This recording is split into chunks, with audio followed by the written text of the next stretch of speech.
This is the Dental Up Podcast, your daily source for insights from dentists and leaders in the industry. Brought to you by Keating Dental Lab, a full-service, award-winning dental lab that is here to add value to your dental practice. With high-quality restorations, friendly, reliable service, the best products and prices, come experience the Keating difference. Visit KeatingDentalLab.com for details. Good morning and welcome back to the Dental Lab Podcast. I'm Bob Brandon, your host and the general manager here at Keating Dental Lab. Well, for me, the big news last week, besides the inflation number still going up, was NASA and the release of the first images from the James Webb telescope. All I can say is, wow, brilliant and beautiful. And if you remember from our brief discussion of light rays and physics from earlier this year, the difference between the Hubble images capturing visible light and the James Webb images capturing the near infrared light is truly astonishing and incredible. Great job, NASA. So before we get into today's episode, I just want to congratulate our own Jim McEachern on reaching another milestone. Jim turned 75 last week. So if you call into the lab this week with a removable question or case, make sure you wish Jim a belated 75th birthday. And if you're looking to get him a special gift for this occasion, I have just one word of advice: Balvenie. So today's guest is a truly great dentist from northern New Jersey. He's an icon in his community, having grown up there and now raising his own family. He never needs to market because everyone in the city knows him already.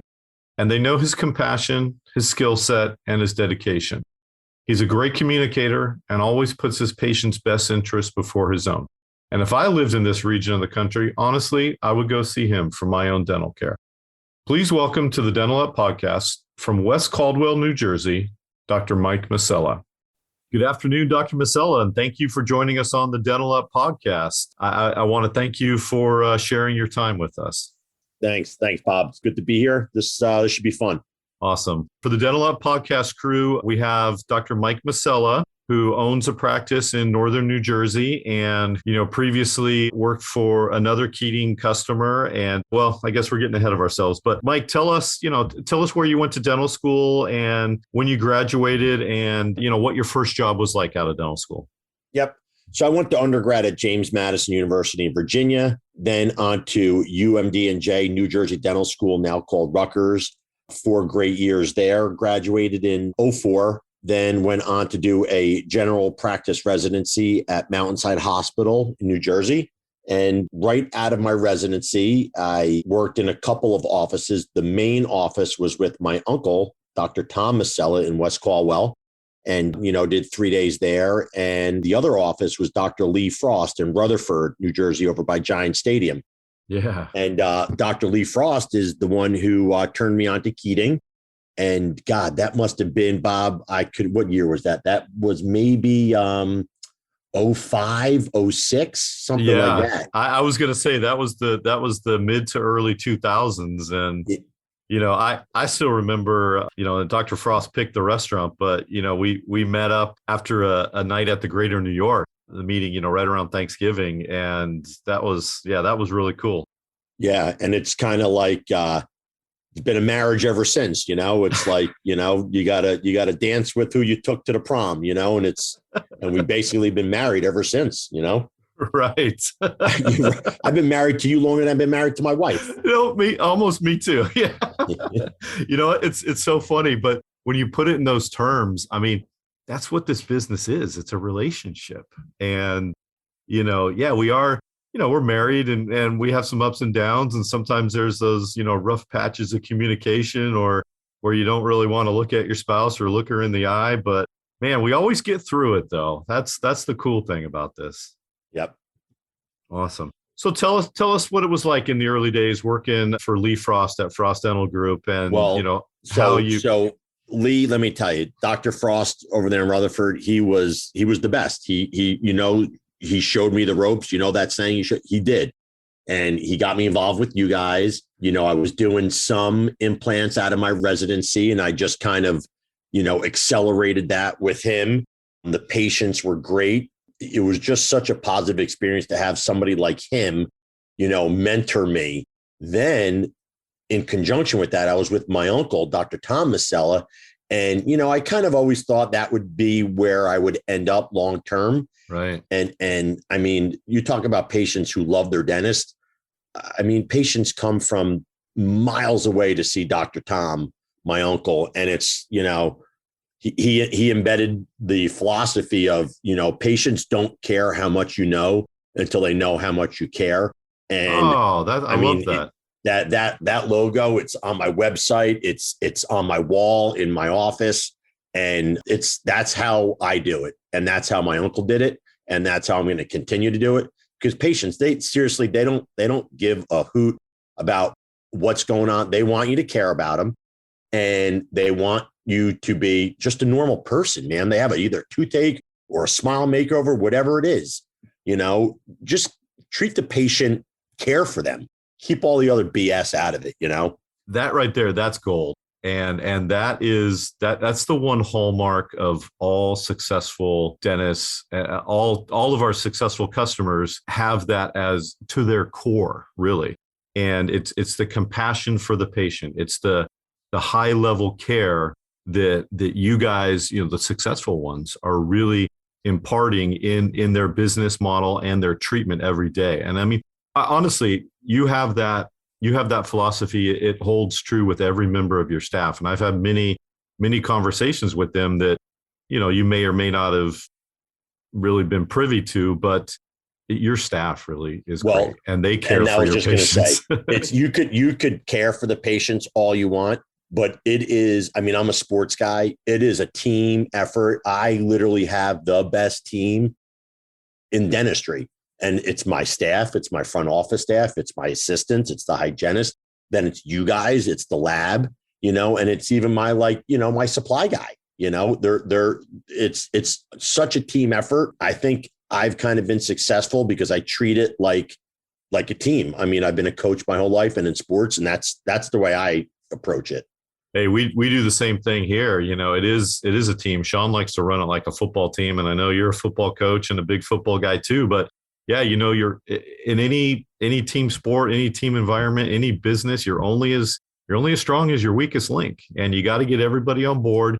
You got to get everybody on the same page. Everybody's got to be running the same play to have success. And, your business philosophy meshes so well with what we have here. I know you got a lot of that from your uncle and a lot of that from Dr. Frost, but man, you have really created a fantastic, niche for yourself up there in northern New Jersey, and tremendously competitive area too. I mean, gosh, there's so many dentists up there. So let's go back and tell us about your uncle and when he started the practice and when you moved in full time and what the transition was like. He started his practice about 2 miles away, maybe about 4 miles away, and then moved the office to its current location, I believe in maybe 85. Oh, wow. Okay. I came in 2011. I'm sorry, 2004, 2005 when I graduated dental school. And I bought the practice from him in 2011. Now, what's really cool is that Dr. Tom kind of works for me now. And, he was just in yesterday. We worked together yesterday. And it is so awesome that he comes in. Like I said, he has patients that obviously will only see him. And I respect the heck out of that. Yeah. And I'm still learning from him, about how to treat patients, how to deal with them. So he still works. He's still working and he's doing awesome dentistry, man. It's pretty cool. I've seen him. I've seen his scripts and I've seen his, seen the impressions and everything. And yeah, it's so important for, dentists starting out to have, a strong mentor and especially a mentor that's been successful and, has the attitude and willingness to pass down the information directly to the next generation, because, dental school is great, but it gives you a base level, kind of like a foundation. But a lot of this profession is learning by doing and, failures and overcoming failures. And that's where the mentor really comes in to help you get, past that hump and to the next level. Yep. So you purchased in 2011, and tell us a little bit about the evolution of your practice since you've been the owner. And I know you're placing a lot of implants and you've incorporated, some nice technology into your office. Tell us how many, Yeah. doctors, So hygienists, the first thing assistants? I did was some technology upgrade. Back when I first got into the practice, Dr. Tom went all digital. We did the digital X-ray. But when I purchased the practice, the first thing I did was I bought a cone beam. So I bought the Sirona cone beam, and that kind of accelerated or allowed me to do more predictable and just better implants. Right. I do a lot of single unit, but I do some full arch rehab, and that can't be done without a cone beam. No, So that was the not. first thing that I did, purchase the cone beam, help me with root canals as well. I tell a patient, and, it's like sometimes I don't even charge them for the cone beam. It's to do a better root canal. It's like cheating, seeing if the tooth has, 3 canals, 4 canals, 2 canals, whatever. But you know what? That's quality. And that's who you are to your core is you want to do the best job for your patient. Then a couple of years later, we purchased the CEREC machine. So we're doing, I'm scanning, sending it to you guys. It helps with the turnaround and all that. And it's just, not having to do the impressions. It's definitely, it's a meticulous crown prep to do. And with the cord, I do a 2-cord technique, and I pull one of the cords, keep the other one in there. And I think it's worked great for us. And by us, I mean you guys and my patients. So. 100%. And thank you for doing that, because so many of our customers, they buy the scanner and they think it's a shortcut. But, we tell them all, don't take shortcuts, especially on tissue retraction and tissue management. And you're doing it right. And I sincerely appreciate that. Yeah. But so those 2 items were the biggest technology game changers for me. We have the other stuff, the lasers and whatnot, but those 2 items are the, big ticket items, so to speak. Hey, and I got to be honest, again, going back to the cone beam and implant placement, you always get them in the right spot. I mean, we get, scans and impressions, from all, different dentists across the country. But I know when we see Dr. Mike Masella and the CEREC order comes through, that it's going to be, it's going to be a successful final outcome, because you take the time with the planning and the cone beam and the guide and everything to get it right. And it really pays off, because, hey, there's cases, and we're probably going to get 15 of them today, where we're going to look at the scan and go, oh my gosh, I'm not sure we can make something that really looks and functions like a tooth here. Yeah. So, going back to the evolution of your practice, let's talk about your patients and the demographics. What are some of the, what are the 3 main sources of your new patients? Well, I mean, of course, the number one will always, I don't care what marketing company tells you what, is word of mouth through your existing patients. If you're giving a good experience and they're happy, they're going to spread the word. 100% on that. Now we've done things through Facebook and the local, tap into all these, Facebook pages and all that. But and the Groupon giveaways, I tell people, don't waste your money on that. So I'm sorry, say that again, Bob. And the Groupon giveaways, I tell people, don't waste your money on that. Yeah, we're not doing that. We don't. I just think treat the patient the right way.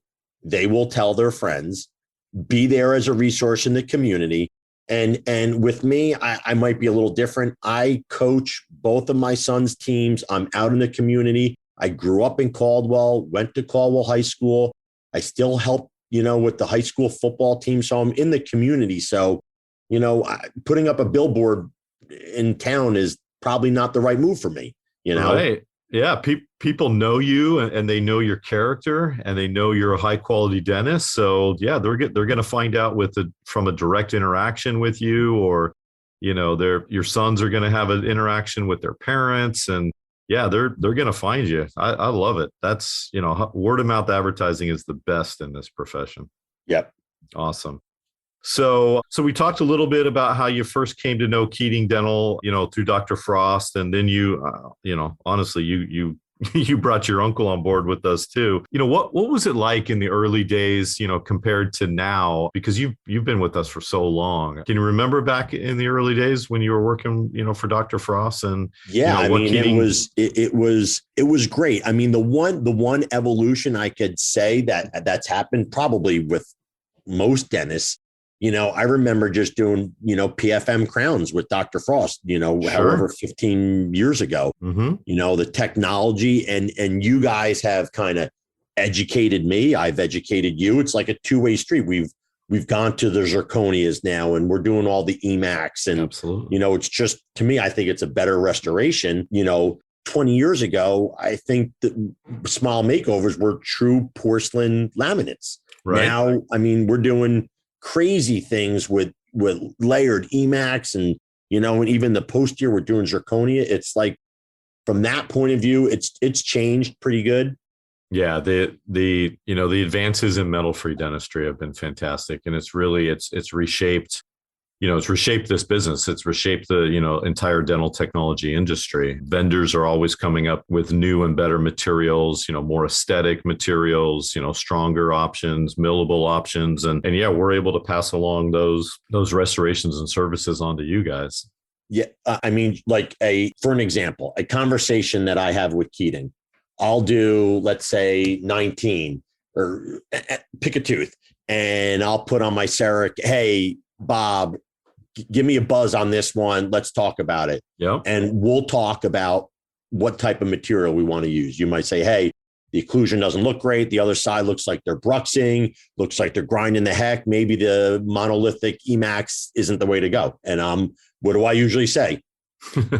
There we go. All right. Do what's going to be successful. Right. So it's, listen, if you're a new dentist coming out and you have to have a relationship with the lab, trust them. They should trust you. Sometimes you guys will return, hey, maybe spot the occlusal on this one. And I'll have a conversation. I'll say, I can't do that. Let me get the patient back in and reduce more. You have to have this relationship, or else the patient's going to come back. The occlusion is going to be way off. You're going to be grinding the heck out of something, which you shouldn't be doing. So that's where the relationship comes into play. Right. And that's what a successful, dentist lab relationship is. You described it perfectly to a T, really. It's the communication and it's the problem solving and it's treating every case as a unique human being. Some doctors, we make blanket, decisions and they want to do things, the same for all their patients. And that's fine. And I'm sure there's a high level of success with that. But what you're talking about really at the high level, communication and individual decision making, that's what all new dentists need to do to start off and get to know the lab, let the lab get to know them and what the preferences are. But yeah, you described that perfectly to a T. I thank you.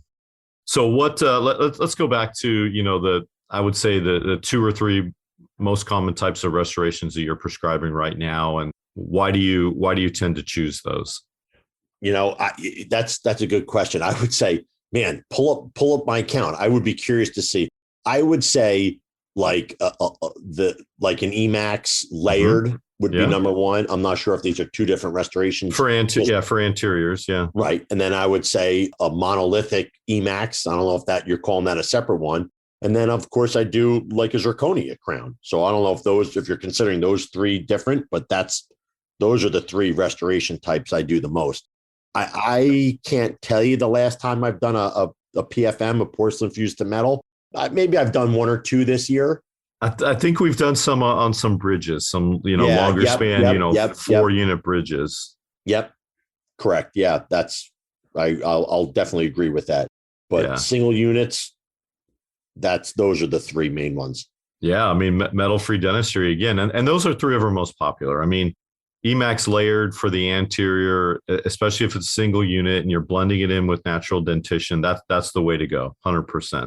Requires a stump shade and EMAX, monolithic, in the posterior. I know your preps, I know your preps without even really opening the scan when I see them come across that, always give us a great chamfer or even like a shoulder style, margin. And we always have, enough reduction for EMAX that we can make it monolithic. And are you bonding in all your EMAX restorations?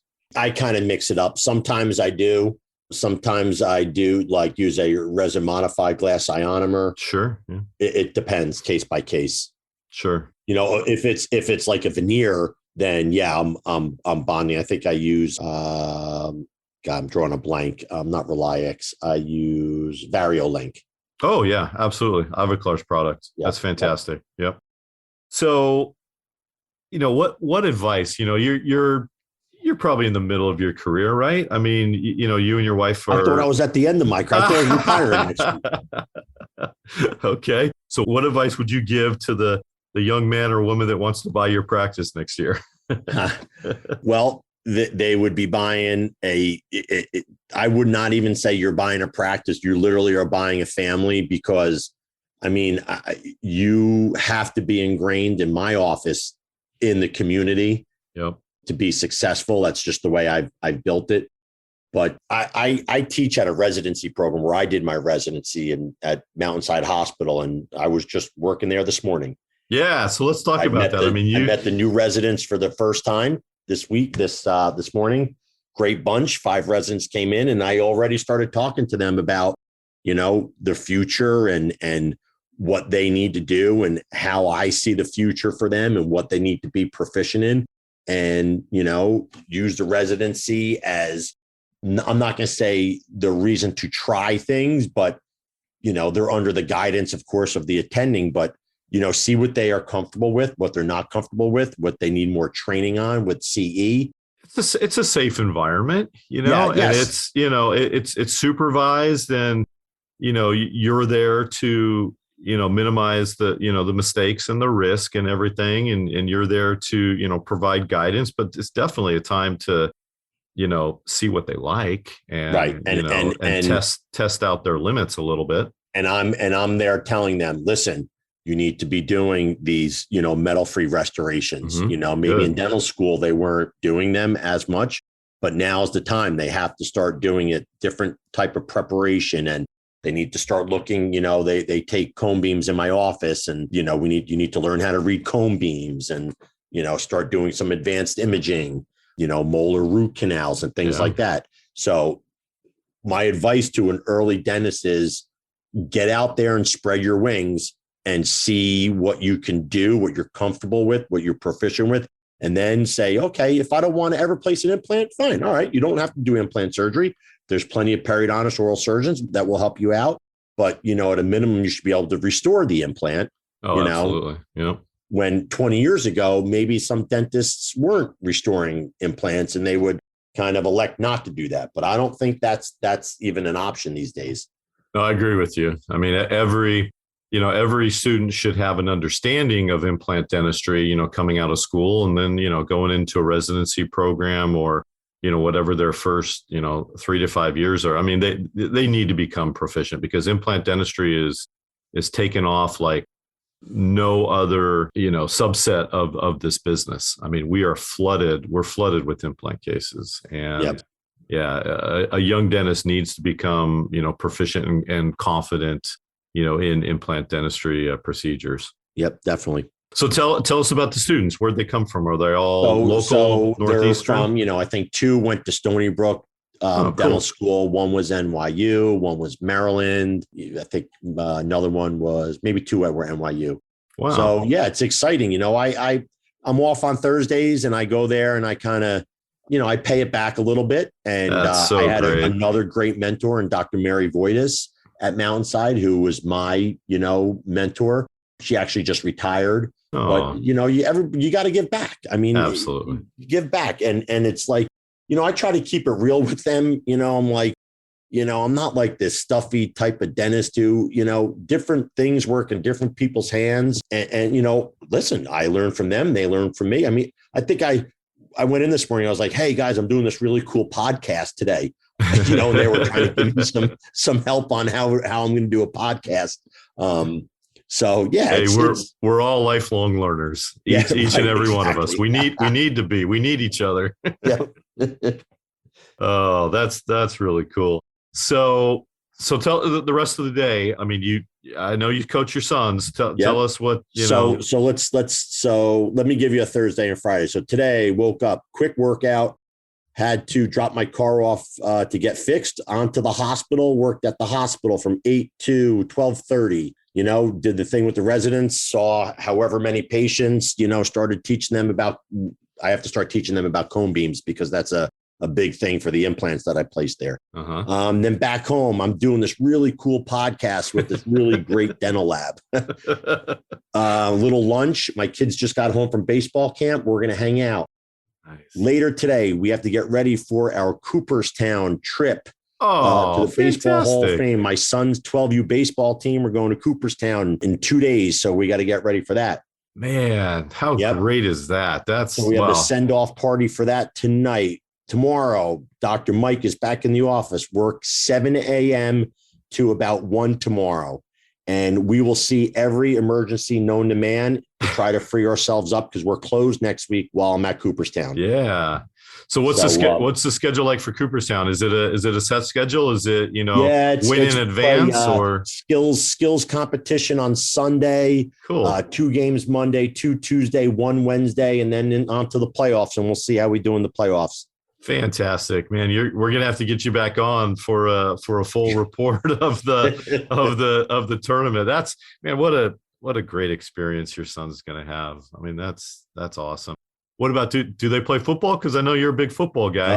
Well, and if you want to rewind, I was in my football meeting for my son's football team last night. Football season's right around the corner, so we had a meeting. What was it, 8 to 11:30?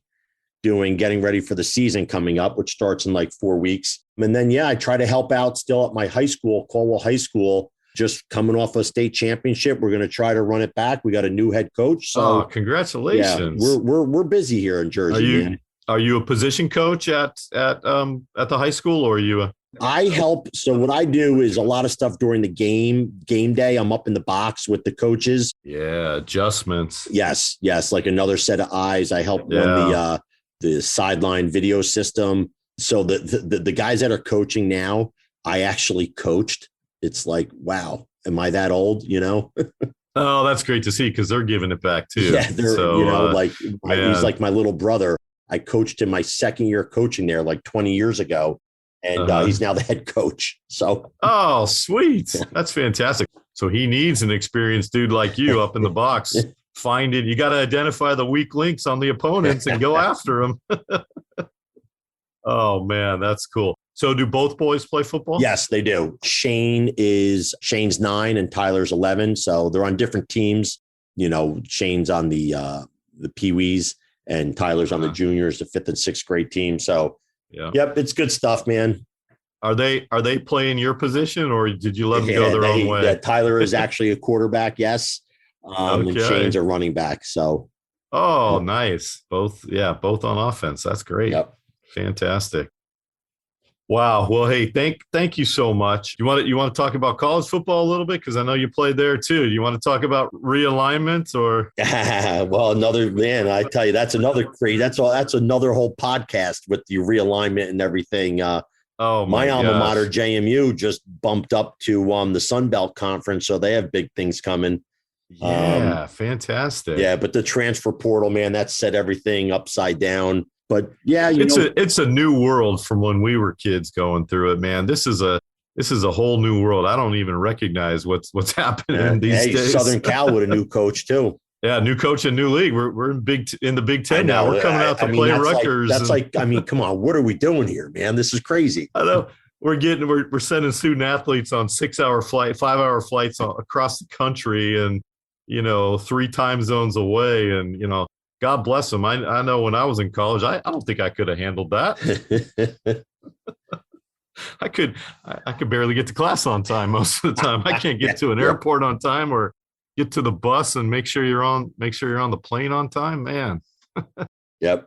Well, hey, Dr. Masella, thank you so much. I know you got a busy day ahead of you and a great family trip next week. I wish you all the best for success, and really want to thank you for coming along and passing on all this advice and words of wisdom to the next generation. You got it, Bob. Thanks for all that you guys do. Let's keep this thing rolling, and absolutely, it just gets, bigger and better, and just doing cooler dentistry, just putting awesome restorations in for these patients. They love them, I mean, not to get personal, but I've definitely sent you, from my own cell phone, this patient, super happy smile. It's just pretty cool stuff.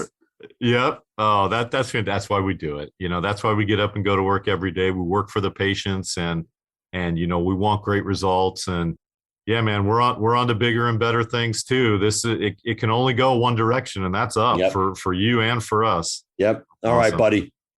Hey, take care. Thanks again, and have a successful trip in Cooperstown. And we'll check back after the tournament, and you let me know how they did. You got it. All right. Take care, Okay. buddy. Take care, Dr. Masella. Thank you. Bye-bye. Bye. Thank you for listening to the Dental Up podcast, your daily source for insights from dentists and leaders in the industry. This episode is sponsored by Keating Dental Lab, here to add value to your dental practice. With high-quality restorations, friendly, reliable service, the best products and prices, come experience the Keating difference. Visit KeatingDentalLab.com for details.